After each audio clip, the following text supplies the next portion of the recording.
Assalamualaikum warahmatullahi wabarakatuh. Alhamdulillahirabbil alamin.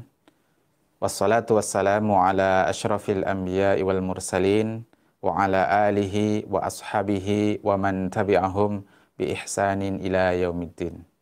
Wa ba'du, subhanaka la ilma lana illa ma 'allamtana innaka antal alimul hakim wa la haula wa la quwwata illa billahil aliyyil azim. Rabbi syrah li sadri wa yassir li amri wahlul 'uqdatam min lisani yafqahu qawli. Rabbi zidna ilma warzuqna fahma. Allahumma faqihna fid din wa 'allimna ta'wil. Allahumma anta rabbuna farzuqnal istiqamah. Amin ya Allah ya mujibas sailin. Sahabat sekalian pecinta bahasa Arab yang dimuliakan Allah Subhanahu wa taala, alhamdulillah kita bertemu dalam program belajar ilmu nahwu metode syamil.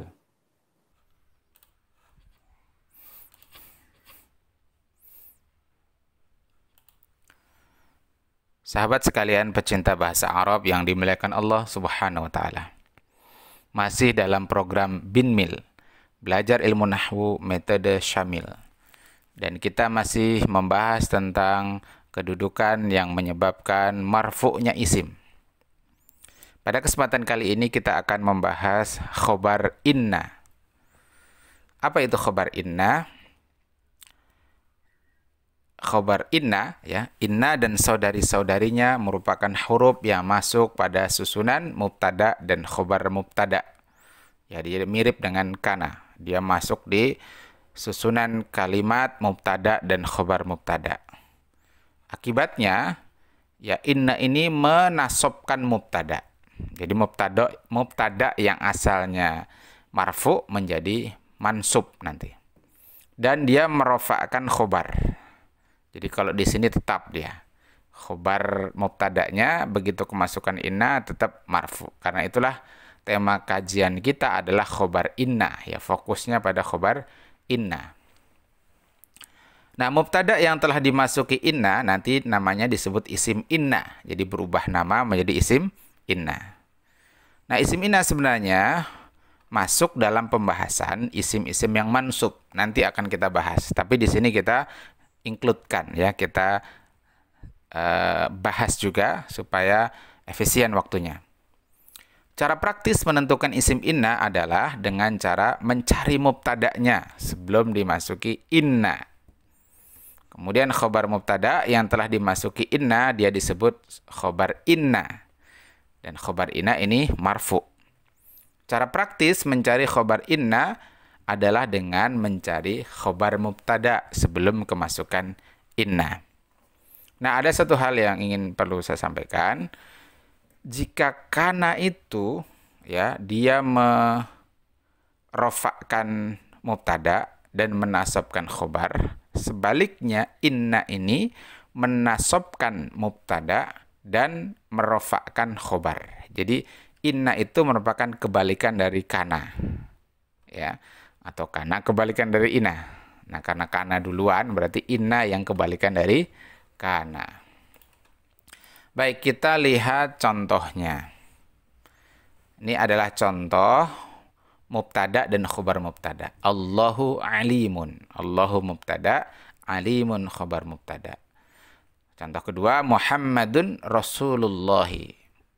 Muhammadun mubtada'nya, Rasulullahi khobar mubtada'nya. Nah, di sini marfu, di sini marfu, di sini marfu, di sini juga marfu. Nah, bagaimana kalau dia dimasuki inna? Allahu alimun ketika dimasuki inna, dia berubah menjadi innallaha alimun. Sesungguhnya Allah Maha mengetahui. Ada tambahan sesungguhnya.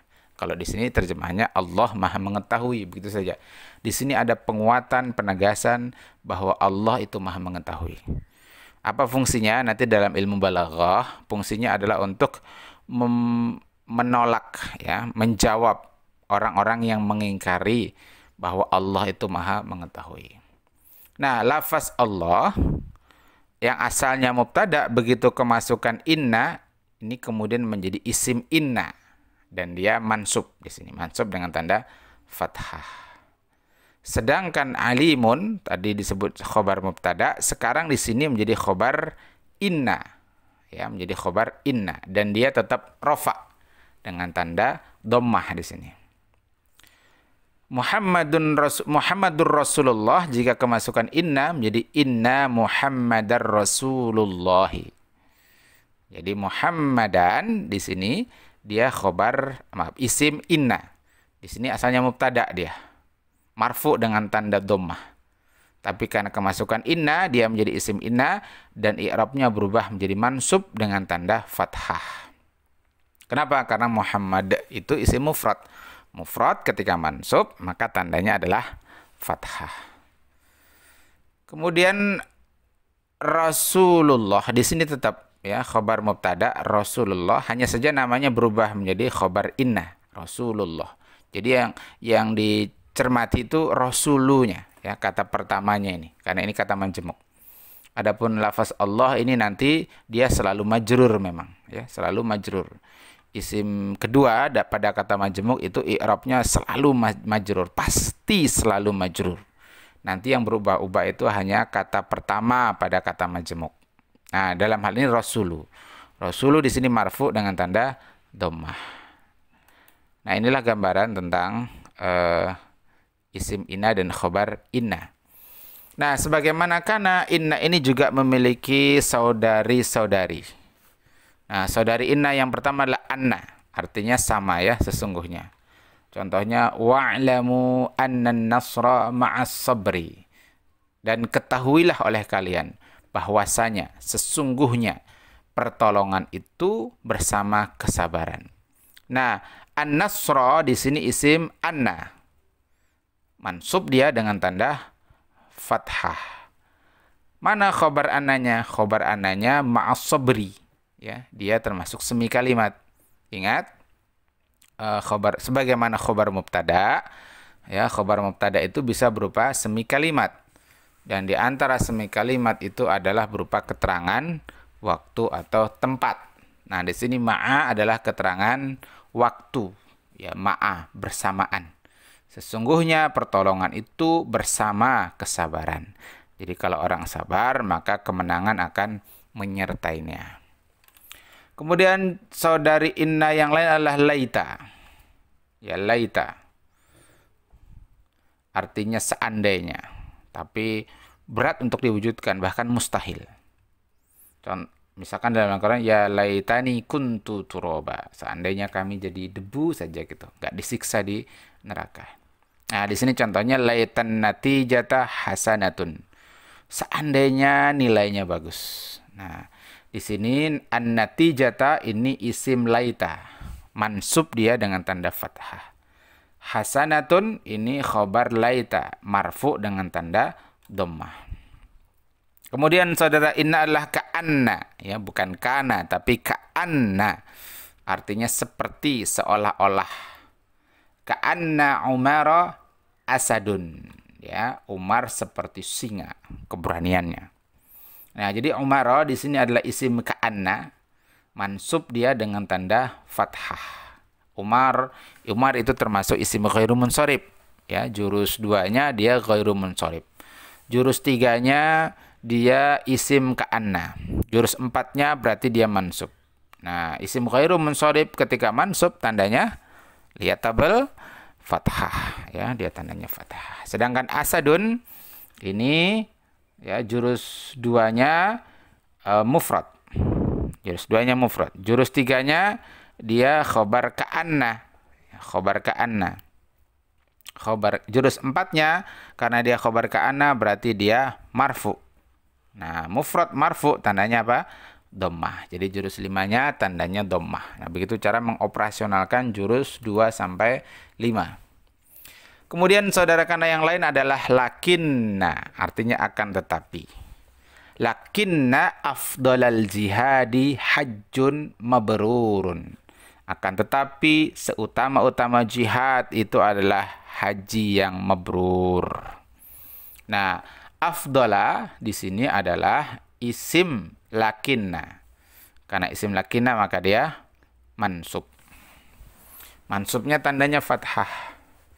Kenapa? Karena afdalu itu ya pada awalnya afdolu itu afdola ini termasuk ghairu munsharif karena dia ikut wazan fiil ya, termasuk isim ghairu munsharif yang tidak boleh tanwin. Tapi karena dia ini menjadi mudhaf bagi mudhaf ilaih, ya nanti dia kehilangan statusnya sebagai ghairu munsharif. Cuma yang jelas karena dia mansub maka tandanya fathah ya. Karena isim ghairu munsharif juga ketika mansub dia tandanya fathah. Afdolal jihadi ini kata majmuk. Dari mana kita tahu kata majmuk ini? Afdol ini dia tidak beralif lam atau dia nakirah. Sedangkan al-jihad ini ma'rifah. Jadi kalau nakirah kemudian setelahnya ma'rifah itu ciri bahwa dia itu adalah kata majmuk. Berarti sampai di sini belum sampai kata al-jihadi ini belum ditemukan khobar lakinnanya. Nah, mana khobar lakinnanya? Hajjun. Nah, hajjun ini merupakan khobar lakinna. Karena dia khobar lakinna berarti i'rabnya apa? Marfu. Jadi kalau diurut jurus duanya ya jenis katanya hajjun itu mufrad. Jurus tiganya ya kedudukan kata dia khobar lakinna. Jurus 4 karena dia khobar lakinna berarti dia marfu. Jurus 5-nya karena dia mufrad marfu maka tandanya dhammah karenanya dibaca hajjun ya. Sedangkan mabrurun itu adalah sifat dari hajjun. Baik. Selanjutnya saudari inna adalah la'alla yang artinya mudah-mudahan. La'allakum tattaqun contohnya. Kalau di sini contohnya la'alla sa'ata takunu qariban. Mudah-mudahan waktu itu dekat. Ya, mudah-mudahan waktu itu dekat. Nah, as-sa'ata ini isim la'alla. Karena dia isim la'alla maka mansub. Ya, jadi jurus 3-nya dia isim la'alla. Jurus 4-nya mansub. Apa tanda mansubnya? Fathah ini. Karena jenis katanya dia nanti isim mufrad. Nah, mana khobar la'alanya? Khobar la'alanya ini berupa kalimat yakni takunu qariban. Ya, takunu qariban. Di sini berupa jumlah fi'liyah. Karena diawali kana takunu ya. Takunu ini bentuk mudhari dari kana. Nah, ingat pembahasan tentang kana, kalau kana dan dia kananya nakis, ini termasuk kana yang nakis, maka diperlukan isim kana dan khobar kana. Mana isim kananya? Nah, saya jelaskan di sini isim kananya tersembunyi pada takunu, yaitu dhamir mustatir, dhamir yang tersembunyi, yaitu apa? Hiya. Nah, hiya ini kembali kepada as-sa'ah. Nah, as-sa'ah ini kan mu'annas. Dari mana tahu mu'annas? Ada tak marbutah. Berarti takunu ini isim takununya adalah dhamir mustatir, dhamir yang tersembunyi, yang diduga itu adalah hiya. Maka qariban ini berarti adalah khobar takunu. Ingat khobar takunu dia mansub. Tanda mansubnya apa? Fathah karena qariban itu termasuk isim mufrad. Baik, satu lagi yang terakhir la ya disebut la nafiyah lil jinsi. Artinya tidak ada. Ya menafikan sesuatu sesudahnya. Dan ini banyak dalam Al-Qur'an. La ikraha fiddin ya. Contohnya la haula wala quwata illa billahil aliyyil azim. Nah, di sini dalam Quran la raiba fi. Tidak ada keraguan. La sholata liman lam yaqra bi Fatihatil kitab. La nikaha illa bi waliyin. Nah, banyak sekali ini ya. Nah, di sini la raiba artinya tidak ada keraguan fihi di dalamnya dalam Al-Qur'an. Nah, raiba ini isim la. Ya. Dan ciri setelah la nafiyah lil jinsi ini, cirinya isimnya sesudahnya itu harus nakirah. La ikraha fiddin, la nikah illa biwali, la solata, ya. Dan seterusnya, la solata liman lam yaqra' bi Fatihatil kitab, la haula wala quwata. Ini nakirah semua dia. Nah, ini isim la dan dia mabni dalam bahasa ini khusus dia mabni dengan tanda fathah karena dia isim laisa tadi. Isim la ya, isim la itu mansub tandanya fathah. Fihi ini sebagai khobar la-nya. Ya. Dan khobar la yang berupa semi kalimat ya, ini berupa jar dan majrur. Nah, inilah pembahasan tentang isim Inna sekaligus khobar inna, semoga dan saudara-saudaranya semoga bermanfaat. Ini adalah latihan. Saya kasih 2 contoh ya, karena cukup banyak ini latihannya. Contoh, inna dina yusrun. Nah, seandainya tidak ada inna, kalimatnya adalah ad-dinu yusrun. Ad-dinu mubtada, yusrun khobar mubtada. Tapi karena kemasukan inna, jadilah inna dina yusrun. Sesungguhnya agama itu mudah. Ad-dina di sini isim inna. Nah, isim inna itu mansub. Ya, tanda mansubnya fathah. Karena ad-din itu termasuk isim mufrad. Jadi kalau kita urutkan, ya jurus 2-nya ad-din itu isim mufrad. Jurus 3-nya dia itu isim inna. Jurus 4-nya berarti dia mansub. Jurus 5-nya karena dia mufrad mansub maka tandanya fathah. Yusrun. Nah, yusrun ini khabar inna. Ya, khobar inna. Jadi kalau kita urutkan jurus 2 ya, jenis katanya yusrun ini isim mufrad. Kemudian jurus 3-nya kedudukan kata dia itu khobar inna. Jurus 4-nya berarti dia marfu. Nah, ketika dia mufrad jurus 2 dan marfu jurus 4 berarti tandanya adalah dhammah. Ya, lihat di tabel i'rab. Mana lagi nih yang perlu saya contoh lagi ya? Ini saja ya. Innallaha yara. Sesungguhnya Allah itu maha melihat. Seandainya tidak ada inna, kalimatnya Allahu yara. Ya, Allahu mubtada, yara khabar mubtada berupa jumlah fi'liyah. Tapi karena kemasukan inna, menjadilah innallaha yara. Sesungguhnya Allah itu maha melihat. Allaha ini isim inna, berarti dia mansub. Tanda mansubnya fathah karena isim jenis katanya ini adalah isim mufrad. Sedangkan yara itu adalah jumlah fi'liyah. Ya, jumlah fi'liyah. Yara sendiri adalah fi'ilnya, fi'il mudhari. Ya. Bukankah fi'il memerlukan fa'il? Jawabannya iya. Fa'ilnya adalah dhamir mustatir, dhamir yang tersembunyi yang diduga adalah huwa. Jadi sesungguhnya Allah dia maha melihat. Di dalam yara ada dhamir huwa, dia maha melihat. Nah, dia itu kembali kepada lafaz Allah. Ya, sama-sama mudzakkar. Nah, demikian semoga bermanfaat. Ya, jazakumullahu khairan. Jika ada pertanyaan silahkan disampaikan. Hadanallahu wa iyyakum ajma'in wal afu minkum. Assalamualaikum warahmatullahi wabarakatuh.